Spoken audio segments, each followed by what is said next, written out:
내가 복음을 부끄러워하지 아니하노니 이 복음은 모든 믿는 자에게 구원을 주시는 하나님의 능력이 됨이라. 먼저는 유대인에게요 그리고 헬라인에게로다. 복음에는 하나님의 의가 나타나서 믿음으로 믿음에 이르게 하나니 기록된 바 오직 의인은 믿음으로 말미암아 살리라 함과 같으니라. 사랑하는 주 하나님, 설교를 통해서 주님께 영광을 돌리기 원합니다. 주님을 말하고 주님의 이름을 찬양하기 원합니다. 아마도 제 힘으로는 잘 해내지 못할 것입니다. 하지만 주님께서 잘 되게 해 주옵소서. 예수님의 이름으로 기도합니다. 아멘. 방금 제가 했던 기도는 마틴 루터가 설교 전에 기도했던 것입니다. 오늘 지난 종교개혁 주일이었기 때문에 마틴 루터에 대한 이야기를 조금 나누고자 합니다. 근데 어제가 만성절, All Saints Day, All Hallows Day였습니다. 개신교에서는 잘 지키지 않지만 천주교나 정교회, 루터란 이런 곳에서는 중요하게 지키는 절기입니다.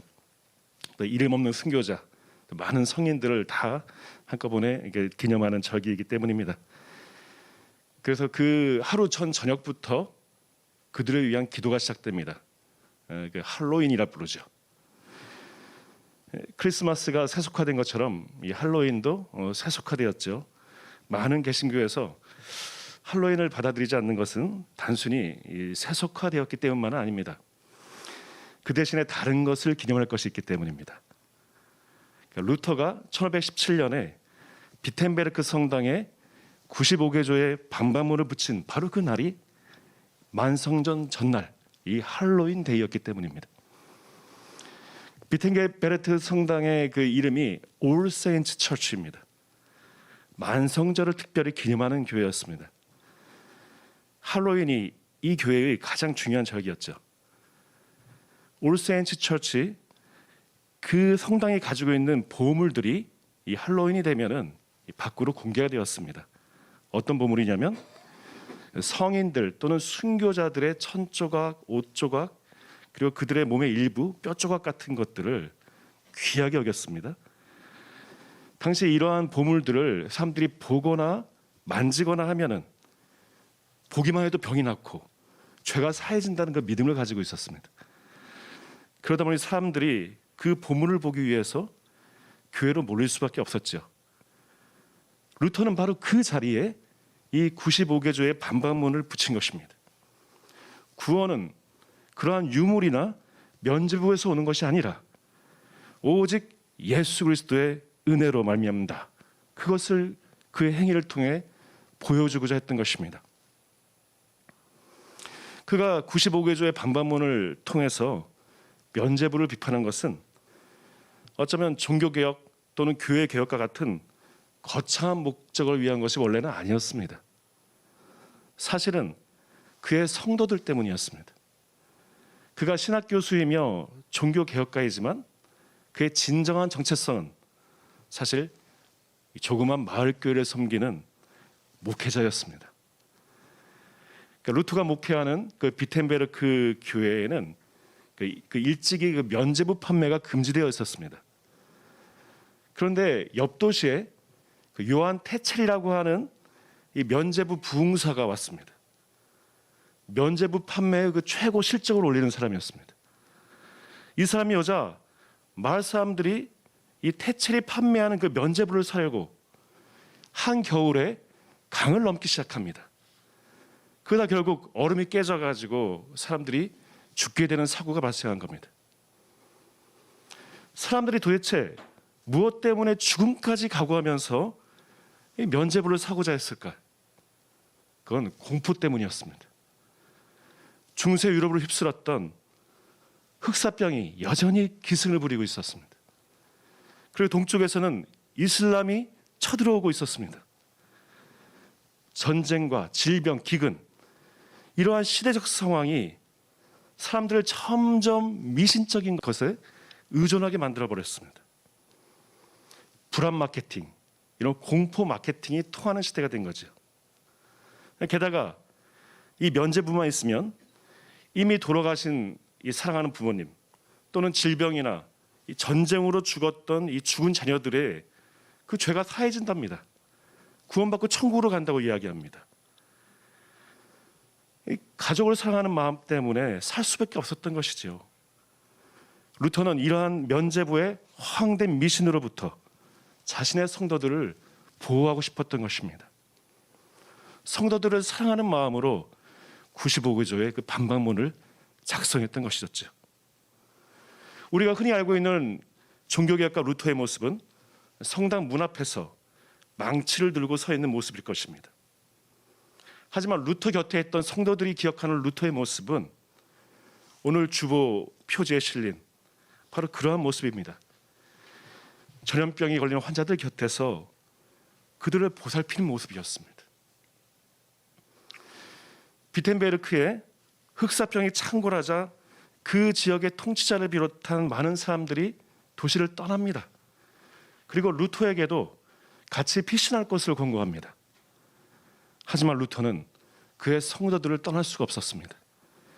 병자들과 죽어가는 자들 곁에 남아서 환자와 그 가족들을 위로하고 보살피기 원했습니다.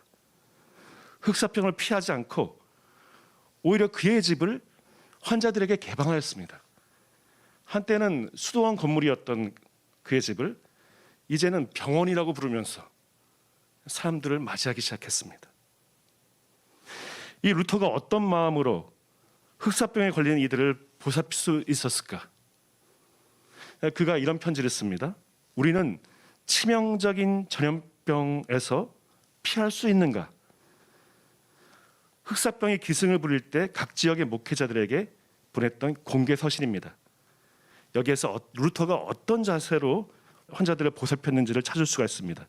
그 일부를 발췌해서 읽어드리겠습니다. 나는 하나님께 자비를 베푸시어 우리를 지켜달라고 간구할 것이다. 그리고 나는 소독하여 공기를 정화할 것이고 약을 지어 먹을 것이다. 나는 내가 꼭 가야 할 장소나 꼭 만나야 할 사람이 아니면 피하여 나와 이웃 간의 감염을 예방할 것이다. 그러나 만일 이웃이 나를 필요로 한다면 나는 누구든 어떤 곳이든 마다하지 않고 달려갈 것이다. 이것이 진정한 크리스찬의 모습일 것입니다.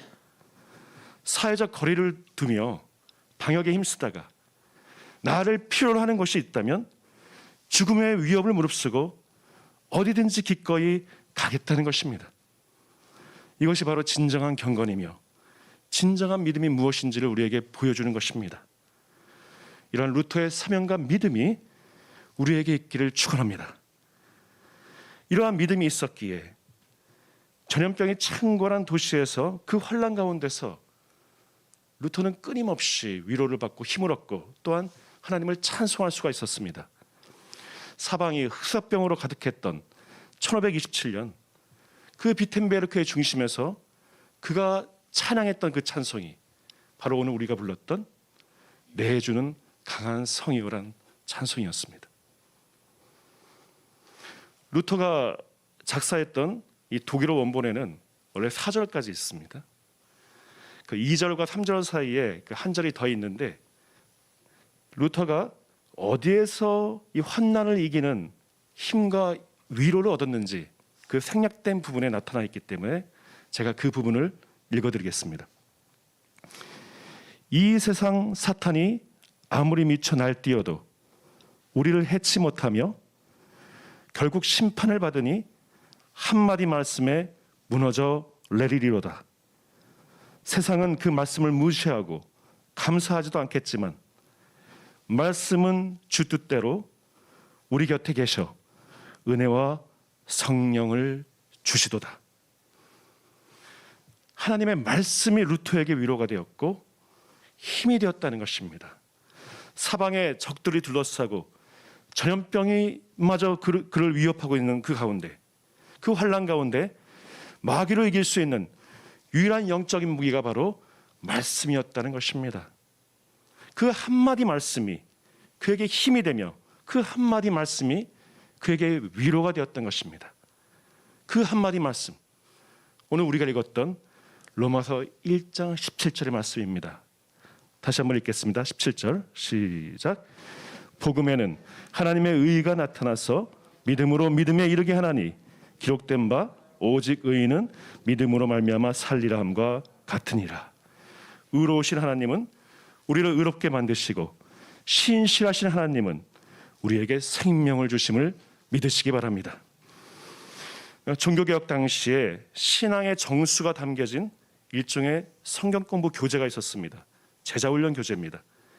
하이델베르그 요리 문답이란 것입니다. 특별히 청년들을 위해서 만들어진 교재였습니다. 이 요리 문답의 첫 번째 질문은 이렇게 시작합니다. 제1문, 살아서나 죽어서나 당신의 유일한 위로는 무엇입니까?